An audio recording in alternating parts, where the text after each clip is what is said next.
Everyone dated the demise of our neighborhood from the suicides of the Lisbon girls. People saw their clairvoyance in the wiped-out elms and harsh sunlight. Some thought the tortures tearing the Lisbon girls pointed to a simple refusal to accept the world as it was handed down to them, so full of flaws. But the only thing we are certain of after all these years is the insufficiency of explanation. Obviously, Doctor, you've never been a 13-year-old girl.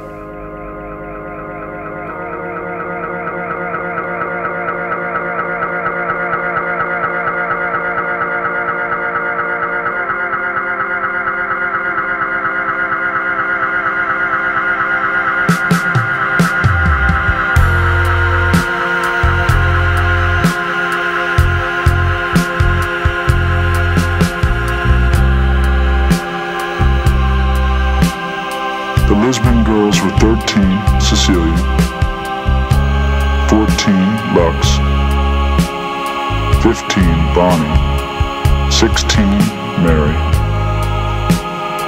and 17, Therese. No one could understand how Mrs. Lisbon and Mr. Lisbon, our math teacher, had produced such beautiful creatures.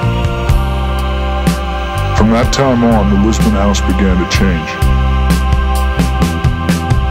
Almost every day, and even when she wasn't keeping an eye on Cecilia, Lux would suntan on her towel, wearing a swimsuit that caused the knife sharpener to give her a 15-minute demonstration for free. The only reliable boy who got to know Lux was Trip Fontaine, who only 18 months before the suicides had emerged from baby fat, to the delight of girls and mothers alike.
But few anticipated it would be so drastic.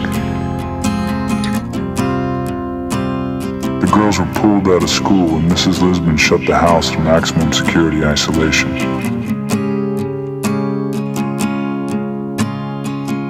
The girls' only contact with the outside world was through the catalogs they ordered that started to fill the Lisbon's mailbox with pictures of high-end fashions and brochures for exotic vacations. Unable to go anywhere, the girls traveled in their imaginations to gold-tipped Siamese temples, or past an old man with a leaf broom tiding a moss-carpeted speck of Japan. And Cecilia hadn't died. She was a bride in Calcutta. Collecting everything we could of theirs, we couldn't get the Lisbon girls out of our minds, but they were slipping away. The colors of their eyes were fading, along with exact locations of moles and dimples.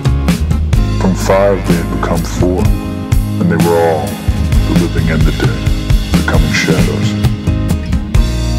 We would have lost them completely if the girls hadn't contacted us.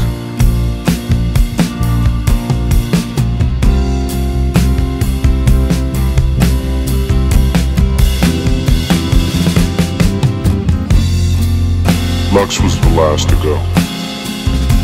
Fleeing from the house, we'd forgotten to stop at the garage. After the suicide free-for-all, Mr. and Mrs. Lisbon gave up any attempt to lead a normal life. They had Mr. Headley pack up the house, selling what furniture he could in a garage sale. Everyone went just to look. Our parents did not buy used furniture, and they certainly didn't buy furniture tainted by death. We, of course, took the family photos that were put out with the trash. Mr. Lisbon put the house on the market, and it was sold to a young couple from Boston. It didn't matter in the end how old they had been, or that they were girls, but only that we had loved them, and that they hadn't heard us calling. Still do not hear us, calling them out of those rooms where they went to be alone for all time. Alone in suicide, which is deeper than death, and where we will never find the pieces to put them back together